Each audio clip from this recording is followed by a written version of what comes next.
ఎండబ్ల్యూపీఎస్సీ act అంటే ఏమిటి? ఈ యాక్ట్ కింద తల్లిదండ్రులు ఏ విధంగా అప్లై చేసుకోవాలో ఈ వీడియోలో మనం తెలుసుకుందాం. ఎండబ్ల్యూపీఎస్సీ అంటే maintenance and welfare parents senior citizen act.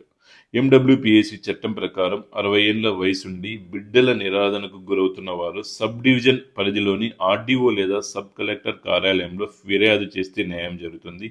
నిస్సహాయ స్థితిలో ఉంటే మరొక వ్యక్తి లేదా ఏదైనా రిజిస్టర్ అయిన స్వచ్ఛంద సంస్థ సాయం తీసుకొని ఫిర్యాదు చేయవచ్చు. ఎవరి నుంచి అయితే నిర్వహణ సొమ్మును కోరుతున్నారో వారికి నోటీసు ఇచ్చి వివరణ తీసుకున్నాక ట్రిబ్యునల్ ఆదేశాలు ఇస్తుంది. తిండి, బట్ట, నివాసం, వైద్య అవసరాల నిర్వహణకు అయ్యే ఖర్చులను మీ పిల్లల నుంచి ట్రిబ్యునల్ ఇప్పిస్తుంది. నెలవారీ మెయింటెనెన్స్ సొమ్ము చెల్లించడంలో విఫలమైతే నెల రోజుల వరకు జైలు శిక్ష విధిస్తుంది. సంతానం లేని దంపతులు వారి తదనంతరం ఆస్తి ఎవరికి దక్కుతుందో ఆ బంధువుల నుంచి నిర్వహణ సొమ్మును పొందవచ్చు. ట్రిబ్యునల్ ఉత్తర్వులు అభ్యంతరం ఉంటే జిల్లా స్థాయిలో కలెక్టర్ సారథ్యంలో ఏర్పాటు చేసిన అప్పీలేట్ ట్రిబ్యునల్ను 60 రోజుల లోపల ఆశ్రయించవచ్చు. ఇక్కడ నెలలోగా సమస్యను పరిష్కరిస్తారు. జిల్లా సాంఘిక సంక్షేమ అధికారి ఈ చట్టం ప్రకారం మెయింటెనెన్స్ ఆఫీసర్గా గుర్తింపునిచ్చారు. ట్రిబ్యునల్, అప్పీలేట్ ట్రిబ్యునల్లో జరిగే విచారణకు అవసరం అనుకుంటే తల్లిదండ్రుల తరపున అధికారి ప్రాతినిధ్యం వహిస్తారు.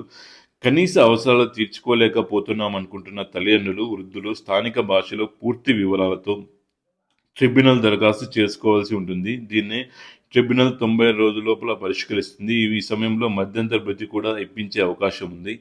అమ్మా నాన్నల బాగోలు చూసుకోకపోతే బిడ్డల పేర రాసిచ్చిన ఆస్తి దస్తావేజులను రద్దు చేసుకునే అధికారం తల్లిదండ్రులకు ఉంటుందని ఇటీవల దేశ సర్వోన్నత న్యాయస్థానం కూడా తేల్చి చెప్పింది. తల్లిదండ్రులు ఇచ్చిన ఆస్తులను తిరిగి వారికి స్వాధీనపరిచేలా పిల్లలను ఆదేశించే అధికారం సెక్షన్ 23 ప్రకారం ట్రిబ్యునల్కు ఉంటుందని స్పష్టం చేసింది.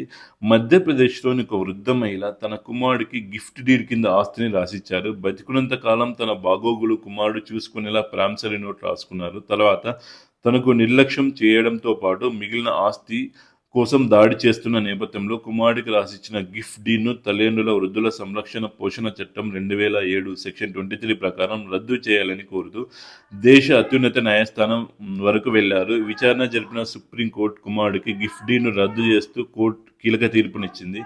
ఆస్తిని ఆమెకు స్వాధీనపరచాలని ఆదేశించింది. Please subscribe my channel. Thank you for watching video. జై హింద్.